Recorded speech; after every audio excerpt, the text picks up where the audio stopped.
അല്ല, അത് നമ്മുടെ ലാലേട്ടൻ കുറിച്ച ഒരു ഇതാണ്, ഒരു എനർജി. ഒരു സ്ഥാപനത്തിന്റെ തലപ്പത്ത് ഒരു സ്ത്രീ ഇരുന്നാലും ആണിരുന്നാലും ജോലി ഒന്ന് തന്നെയാണ്. സ്റ്റൈലും പാറ്റേണും രീതികളും മാത്രമേ മാറുള്ളൂ. ഞാനിപ്പോൾ സെറ്റിൽ പോകുമ്പോൾ ഞാൻ ചില സമയത്ത് ചില ആൾക്കാരോട് പറയൂ, ആരും പറയില്ല. ഞാൻ അതൊന്നും ഗവനിക്കാറില്ല.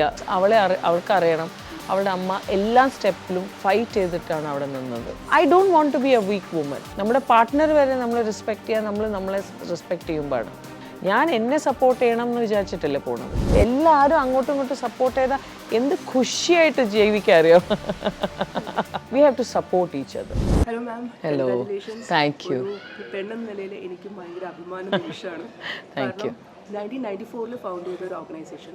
ആ ഓർഗനൈസേഷനിൽ ഒരു 30+ ഇയേഴ്സ് ആയിട്ടും ഒരു മേൽക്കോയ്മ എന്ന് ഒരിക്കലും പറയില്ല, അതിൽ കൂടി നല്ല ഏബിൾ ലീഡർഷിപ്പ് തന്നെയായിരുന്നു. ഇപ്പോൾ ഒരു പെണ്ണ്, അതൊരു നമ്മൾ വന്നപ്പോൾ എല്ലാവരും കൂടെ വരിക ഒരു ഇങ്ങനെ. അല്ല, അത് നമ്മുടെ ലാലേട്ടൻ കുറിച്ച ഒരു ഇതാണ്, ഒരു എനർജി. ലാലേട്ടൻ പറഞ്ഞു ഇനി സ്ത്രീകൾ വരട്ടെ, സ്ത്രീകൾ കയറി വന്നു. സോ ഇപ്പം ഇതിൽ ഇത്രയും വർഷം ലാലേട്ടനെ പോലെ അല്ലെങ്കിൽ ഇന്നച്ചനെ പോലെയൊക്കെയുള്ള നല്ല അടിപൊളി ആൾക്കാർ ലീഡ് ചെയ്തൊരു ഓർഗനൈസേഷൻ എന്ന നിലയിൽ ഇപ്പം മാഡം ആസ് എ ഫീമെയിൽ വരുന്ന സമയത്ത് വാട്ട് ഡു യു ഫീൽ? ഞാൻ എപ്പോഴും വിശ്വസിക്കുന്ന ഒരാളാണ്. I think you must be knowing this. ഒരു സ്ഥാപനത്തിൻ്റെ തലപ്പത്ത് ഒരു സ്ത്രീ ഇരുന്നാലും ആണിരുന്നാലും ജോലി ഒന്ന് തന്നെയാണ്, ഒരു ജോലിയാണ്. സ്ത്രീ ആയാലും ഒരു എക്സ്ട്രാ ഒരു ജോലിയൊന്നുമില്ല. എൻഡ് ഓഫ് ദ ഡേ എങ്ങനെ ഓർഗനൈസേഷൻ മുന്നോട്ട് കൊണ്ടുപോകണം, എങ്ങനെ അത് നന്നായിട്ട് നയിക്കണം, ഇതൊക്കെയാണ് എല്ലാവരെയും ഒരിതുണ്ടാവുക. സോ ഞാനിപ്പോൾ ഇവിടെ ഇരുന്നുകൊണ്ട് ഞാനിതൊരു സ്ത്രീപക്ഷം ആ കണ്ണിലൂടെ അല്ല കാണുന്നത്, ഓർഗനൈസേഷൻ എന്ന രീതിയിലാണ്. എനിക്ക് തോന്നുന്നു ആ ഒരു റെസ്പോൺസിബിലിറ്റി വരുമ്പോൾ the whole thing changes, you know. മാമിൻ്റെ അണ്ടർലൈനിങ് മോട്ടോ, അമ്മയ്ക്ക് വേണ്ടി ഓർഗനൈസേഷൻ ഒരു മോട്ടോ ഉണ്ട്, പക്ഷെ എന്നാൽ കൂടി മാഡം വർക്ക് ചെയ്യുമ്പോൾ ഉണ്ടാകുന്ന ഒരു അണ്ടർലൈൻ ടാഗ് ലൈൻ അല്ലെങ്കിൽ ഒരു motto communication. That's the only thing. Communication. I believe in communication. കമ്മ്യൂണിക്കേഷനിൽ സോറി പറഞ്ഞാലും ഒരാൾ ചെറുതാവില്ല എന്നാണ് ഞാൻ വിശ്വസിക്കുന്നത്. So you know many things can be solved. Communicate that's it. അപ്പോൾ മനസ്സിലൊന്നും ഉണ്ടാവില്ലല്ലോ, വേറെ ഒരു വികാരം വരില്ലല്ലോ, ഈഗോ വരില്ല, ദേഷ്യം വരില്ല, സങ്കടം വരില്ല, ഒന്നുമില്ല. കമ്മ്യൂണിക്കേറ്റ്. ചില സ്ഥലത്ത് നമ്മൾ കമ്മ്യൂണിക്കേറ്റ് ചെയ്യാൻ ആഗ്രഹിച്ചാൽ കൂടിയും അവർ നമ്മളോട് ചോദിക്കാൻ വേണ്ടിയിട്ട് നമ്മൾ വെയിറ്റ് ചെയ്യുന്ന ഒരു സാധനം ഉണ്ടാവും. അതായത് അവർ ചോദിക്കാൻ നമുക്കൊന്നും പറയാൻ പറ്റില്ല. അങ്ങനെ ഒരു അവസ്ഥയിൽ അങ്ങനത്തെ ആൾക്കാരും ഉണ്ട്. എന്തിനാണ് അതിന് വെയിറ്റ് ചെയ്യുന്നത്? നമ്മുടെ മനസ്സിലിങ്ങനെ മുട്ടി നിൽക്കണ്ടെങ്കിൽ അത് പറയണം. ഞാൻ എപ്പോഴും പറയണം. നമുക്കൊരു കാര്യം പിന്നെ അല്ലാതെ നമ്മൾ അതിനെ പറ്റി ഗവനിക്കരുത്, നമ്മൾ അതിനെ പറ്റി ആലോചിക്കരുത്. നമ്മളെയാണ് ബുദ്ധിമുട്ടിക്കുന്നത്. എപ്പോഴും ആലോചിക്കണം, എൻഡ് ഓഫ് ദി ഡേ നമ്മളെയാണ് ബുദ്ധിമുട്ടിക്കുന്നത്. അല്ലാതെ നമ്മളുടെ വികാരം കാരണം വേറെ ആളല്ല ബുദ്ധിമുട്ടുന്നത്. ആൾക്കറിയില്ലല്ലോ. നമുക്ക് സ്പേസ് കിട്ടിയില്ലെങ്കിലും നമ്മുടെ സ്പേസ് ഉണ്ടാക്കണം. You know you have to. And എനിക്ക് തോന്നുന്നത് women are not weak people. സ്ത്രീകൾ are very very very strong. കുടുംബം നയിക്കുന്ന ആൾക്കാരാണ് ഇവർ. സോ എല്ലാവരും അല്ല, യുനോ. ഞാൻ എൻ്റെ അമ്മയുടെ പോലെയൊന്നുമല്ല. അമ്മയുടെ ഒരു സ്റ്റൈലായിരുന്നു എൻ്റെ അമ്മ. ഞാൻ എൻ്റെ സ്റ്റൈലാണ്. എൻ്റെ മോളുടേതായ സ്റ്റൈലിലാണ് ഉണ്ടാവുക. സ്റ്റൈലും പാറ്റേണും രീതികളും മാത്രമേ മാറുള്ളൂ. പക്ഷെ end of the day everybody has one thing, എങ്ങനെ ഒരു കുടുംബം മുന്നോട്ട് കൊണ്ടുപോകണം, അതാണ്. കളിമണ്ണ് പോലത്തെ ഒരു ഫിലിം, ആ ഫിലിമിൽ നമ്മളൊക്കെ വളരെയധികം ആരാധിച്ച പെർഫോമൻസ്, അതെല്ലാം കാഴ്ചവെച്ചിരിക്കുന്ന അതുപോലെ തന്നെ ശക്തമായിട്ട് എല്ലാത്തിനെ കുറിച്ചും ഇപ്പം അതിനെ പിൻ പോയിന്റ് ചെയ്ത് ഇപ്പോൾ ലേഡീസിന് പറഞ്ഞു കൊടുക്കാൻ പറ്റുന്ന സാധനം കമ്മ്യൂണിക്കേഷൻ എന്ന വേർഡ് അപ്പോൾ സത്യം പറഞ്ഞാൽ ഇല്ല, കുറവാണ് എല്ലായിടത്തും. അപ്പം അങ്ങനെ ചെയ്തുകൊണ്ട് മാഡത്തിന് വരെ വളരെ ഡേർട്ടി ആയിട്ട് ഞങ്ങൾ വരെ പ്രതികരിക്കാൻ തയ്യാറായിട്ടുള്ള അലിഗേഷൻസ് ആണ് വന്നത്. അപ്പോൾ അത് ഡെഫിനറ്റ്ലി ഞാൻ വിചാരിക്കുന്നു ഇത് ആക്ച്വലി മാമിനെ ഹേർട്ട് ചെയ്തിട്ടുണ്ടാവും. അപ്പോൾ ഇത് ശരിക്കും ഫൈറ്റ് ചെയ്യാൻ തന്നെ തീരുമാനിച്ചു. പിന്നെ ഫൈറ്റ് ചെയ്യും. ബിക്കോസ് അങ്ങനെ ഞാനൊരു ഒരു വീക്ക് വുമൻ ആണെന്നുള്ള ഒരു എക്സാമ്പിൾ ഞാൻ എൻ്റെ മോളുടെ മുമ്പിൽ വെക്കില്ല. ബിക്കോസ് അവൾക്കറിയണം അവളുടെ അമ്മ എല്ലാ സ്റ്റെപ്പിലും ഫൈറ്റ് ചെയ്തിട്ടാണ് അവിടെ നിന്നത്. എന്നെ സംബന്ധിച്ച് എൻ്റെ മോളാണ് എൻ്റെ ഏറ്റവും വലിയ ഒരു എന്താ പറയുക, ഒരു energy. Because she gives me that power, you know. And അവളറിയണം, ബിക്കോസ് അവളൊരു ഫൈറ്ററാണ്. അപ്പോൾ എൻ്റെ മോൾ അവൾ എന്നോടും ജാസ്തി ഫൈറ്ററാണ്. സോ അങ്ങനത്തെ ഒരു എക്സാമ്പിൾ സെറ്റ് ചെയ്യാൻ മാത്രമല്ല, I don't want to be a weak woman. Family support ഉണ്ടായതുകൊണ്ടാണ് അത് ഞാൻ പറയണത്. എല്ലാവർക്കും അങ്ങ് കിട്ടണമെന്ന് നിർബന്ധമില്ല, പക്ഷേ ഫാമിലി സപ്പോർട്ട് ചെയ്യണം. എല്ലാവരും അങ്ങോട്ടും ഇങ്ങോട്ടും സപ്പോർട്ട് ചെയ്താൽ എന്ത് ഖുഷിയായിട്ട് ജീവിക്കാൻ അറിയാം. നമുക്ക് ഈ റീസെന്റ് ഒരു പറഞ്ഞിട്ടുള്ള 1-2 പെണ്ണുങ്ങളെ റിലേറ്റ് ചെയ്ത അതിൽ ടോയ്ലറ്റ് സംവിധാനത്തെ കുറിച്ചും അങ്ങനത്തെ കുറച്ച് കാര്യങ്ങൾ സെറ്റിൽ പോയി കഴിഞ്ഞാൽ ഭയങ്കര പ്രശ്നമാണ്. എല്ലാവരും കൂടെ ഒരു ക്യാരവാനിലായിട്ടായിരിക്കും പോകുന്നത്, ചിലർ അനുവദിച്ചെന്ന് വരുന്നത് എന്നൊക്കെ പറഞ്ഞിട്ട് കുറേ ഇഷ്യൂസ് പറയുന്നുണ്ട്. അപ്പൊ അങ്ങനത്തെ ഞാൻ നല്ലൊരു ജെൻഡറിനെ ഡിസൈഡ് എന്നാൽ കൂടിയും അങ്ങനത്തെ ഇഷ്യൂസ് ഉണ്ടല്ലോ. അപ്പൊ അങ്ങനത്തെ ഇന്നും ഉണ്ടാവും, എന്നും ഉണ്ടാവും.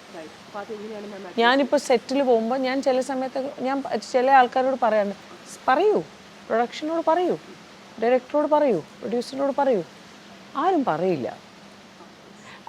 ഓൾസോ അവരെ ഞാൻ കുറ്റപ്പെടുത്തല്ല, ബിക്കോസ് അവരുടെ ചിലപ്പോൾ സാഹചര്യം അങ്ങനെയാണ് ഉണ്ടാവുക. അവർക്ക് ചിലപ്പോൾ ആ വർക്ക് അത്ര ഇമ്പോർട്ടൻ്റ് ആണാവുക, ആ കിട്ടുന്ന പൈസ ഭയങ്കര ഇമ്പോർട്ടൻ്റ് ആണാവുക. അതുകൊണ്ട് ഒരുപാട് ആൾക്കാരും ഉണ്ടായിരിക്കുന്നുണ്ട്. യെസ്, അതുകൊണ്ട് അവർ എന്താ പറയുക, ഐ വോണ്ട് സേ ചൂഷണം, അങ്ങനെയൊന്നും വാക്കുകളൊന്നും ഞാൻ യൂസ് ചെയ്യില്ല. പക്ഷെ അതുകൊണ്ടാണ് അവർക്ക് ആ ഒരു ഹേർട്ട് വരുന്നത്.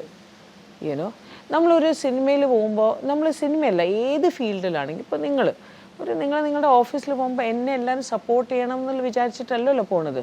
ഞാൻ എന്നെ സപ്പോർട്ട് ചെയ്യണം എന്ന് വിചാരിച്ചിട്ടല്ലേ പോണത്. അപ്പം ഞാൻ എപ്പോഴും ഒരു സിനിമയിൽ പോകുമ്പോൾ ഞാൻ ആൾക്കാരെ സപ്പോർട്ട് ചെയ്യും, ഞാനൊരു ഭയങ്കര മാതൃകയായി നിൽക്കും. അത് ഞാൻ പറഞ്ഞിട്ടല്ല പോകാറുള്ളത്. I don't believe in that, because ഞാൻ എന്നെ സപ്പോർട്ട് ചെയ്തില്ലെങ്കിൽ ഞാൻ ഒരാളെയും സപ്പോർട്ട് ചെയ്യില്ല. അപ്പോൾ അങ്ങനത്തെ ഒരു വ്യക്തിയാണ് ഞാൻ. ഇപ്പോഴത്തെ ഒരു നമ്മുടെ ഒരു കേരള വുമൺ എടുത്തു കഴിഞ്ഞാൽ നമുക്കൊരു സെൽഫ് ലവ് എന്നൊരു കൺസെപ്റ്റ് വളരെ കുറവാണ്. അപ്പോൾ മാഡം കുറച്ചു മുമ്പ് പറഞ്ഞ കമ്മ്യൂണിക്കേഷനിലേക്ക് നമ്മൾ എത്തണമെങ്കിൽ, അല്ലെങ്കിൽ എനിക്കൊരു ബാത്റൂം സൗകര്യം വേണമെന്ന് പറയണമെങ്കിൽ സെൽഫ് ലവ് വേണം. ഞാൻ നമ്മൾ സ്വന്തം, you too respect your self, അപ്പോഴാണ് ലവ് വരിക. ഞാൻ പറയണത് ഞാനെല്ലാം ബോഡി ഷെയിം എന്നെ ചെയ്താലും, ഞാൻ ഒരു ദിവസം തടിയാണ്, ഒരു ദിവസം മെലിഞ്ഞ, I am part of growing. I am a woman, ഭയങ്കര പ്രൗഡ് വുമനാണ്. അപ്പോൾ ഞാൻ അതൊന്നും ഗവനിക്കാറില്ല, ദാറ്റ് എൻ്റെ ബോഡി എങ്ങനെയാണ്. ഞാൻ ഏറ്റവും ആദ്യം എൻ്റെ ജീവിതത്തിൽ, അല്ലാതെ രാവിലെ എണീറ്റ് ഇടുന്നത് എൻ്റെ ആറ്റിറ്റ്യൂഡാണ്. ഡ്രസ്സിൻ്റെ മുമ്പേ ആറ്റിറ്റ്യൂഡ് ഇട്ട് കഴിഞ്ഞാൽ ഞാൻ എന്തിട്ടാലും അത് നല്ല ഡ്രസ്സാണ്. You know, so I always believe സ്ത്രീകൾ സ്വന്തമായിട്ട് റെസ്പെക്റ്റ് ചെയ്യണം. സ്വന്തമായിട്ട് റെസ്പെക്റ്റ് ചെയ്താൽ മാത്രമേ നമുക്ക് വേറെ എന്തെങ്കിലും കിട്ടുള്ളൂ. നമ്മുടെ പാർട്ട്ണർ വരെ നമ്മൾ റെസ്പെക്റ്റ് ചെയ്യാൻ നമ്മളെ റെസ്പെക്റ്റ് ചെയ്യുമ്പോഴാണ്. ബൈലോസ് എന്തെങ്കിലും അത് നമ്മൾ ഏതൊരു സാധനവും പലപ്പോഴും ഇപ്പം നമ്മൾ ഒരു സ്ക്രിപ്റ്റ് എടുത്തു കഴിഞ്ഞാൽ, ഞാനൊരു ക്വസ്റ്റ്യൻ നമ്മൾ വായിക്കാൻ തന്നെ ക്രിറ്റിസൈസ് ചെയ്യുന്നു. അതുപോലെ ഇപ്പം അമ്മയ്ക്ക് ഒരു മാനിഫെസ്റ്റോ ഉണ്ട്, ഒരു സ്ക്രിപ്റ്റർ ഉണ്ട്, ഒരു ബൈലോ ഉണ്ട്.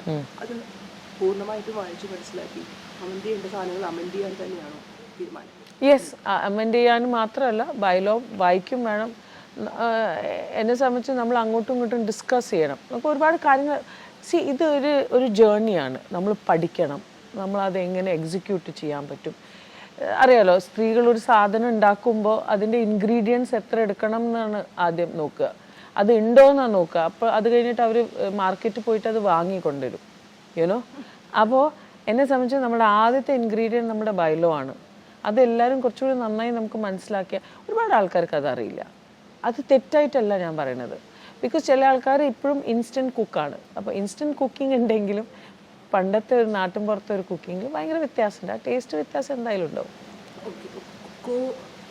കൂടെ വെക്കാൻ പോകുന്ന ആ ഒരു പെണ്ണുങ്ങളുടെ പവർ ഉണ്ടല്ലോ, അവരെ കുറിച്ചും കൂടെ പറഞ്ഞു നമുക്ക്. അല്ല, I am very happy.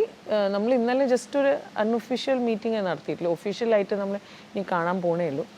Very good. I means എല്ലാവരും എജൻഡ ഒന്നായതുകൊണ്ട് ഇറ്റ്സ് ഈസി.